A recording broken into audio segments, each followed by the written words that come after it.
Lubomira, and welcome to day 8 of my holiday card series. If this is your first visit, welcome to my channel. I'm so glad you found your way over to my corner of YouTube. Please make yourself at home, and I invite you to check out more of my content. For those of you who are returning, I truly appreciate you being here. I love spending time with you here on my channel. If you enjoy my videos, please remember to like and subscribe. By hitting that little bell, you'll get notified every time I post a new video, and you'll never miss out on any of the crafty goodness. Today I'm making a cute little card using Brutus Monroe stamp set Snow Deer. Now, at the time of filming, I know this little guy was available. However, he was an older stamp and he's no longer on the main website. You may still be able to find him out there, but as always, I encourage you to use things that you have in your stash. Let's get into the card. I started by ink blending a background using distress inks in the colors Speckled Egg, Peacock Feathers, and Chipped Sapphire. I wanted to create an arch for the images to sit on top of. I used some stitched arches I had from Pink and Maine. I tried to create a dome look, so I concentrated my lightest colors towards the middle and the bottom, and then worked my way outwards. You may see me bringing in the arch now and again, just to make sure I'm blending my colors to the curve. I die cut the arch when I was done, and added some splatter using Perfect Pearls and water.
Next, I worked on my image. I stamped the image in intense black ink and then used Copics to color. For those colors and all my supplies, please see the description below. I had a little trouble coloring this guy towards the end because I couldn't understand what I was coloring between the deer and the snowman in the back. Was it the background, the tree, the deer? I should have just gone back and looked at the image online, but I didn't. I ended up just adjusting it using a white gel pen in the end.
After my image was done, I cut it out off camera and went back to my arches to add some additional sparkle. I treated my arch with an anti-static tool and then stamped snowflakes from the Brutus Monroe Holiday Tag Stamp Set in Versamark ink. Then I sprinkled snowflake embossing powder from Ranger before heat setting it with my heat gun. For those of you wondering, snowflake isn't a pure white embossing powder, but an iridescent one with gold specks. You can't really see the full effect in this project, but it's really pretty. Since my background was larger than my stamp, I had to stamp each side separately to cover the whole thing. It probably wasn't too necessary to do this because most of my images will cover it in the end.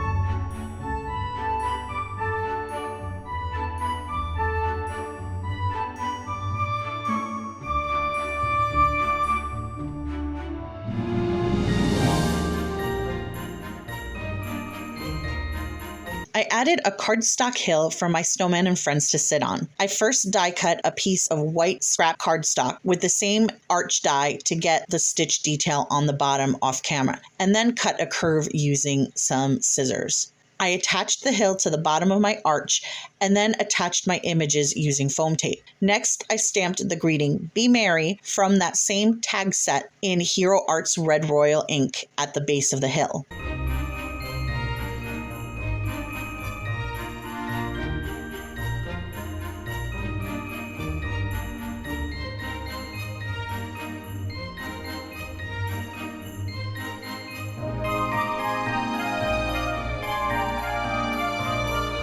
My intentions originally were to keep the card base simple and white, but I later used a very old embossing folder I had in my stash to add some textured snowflakes. I mounted that panel onto a card base using liquid glue and then attached my snowman and arch to the card front using tape.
And that's it for this card. How cute is it? Let me know what you think in the comments below. I love hearing from you. I hope you enjoyed this video. If you did, please like and subscribe if you haven't already. I hope you have a great day and life treats you kindly. I'll see you next time for day 9 of the holiday card series. See you very soon. Bye.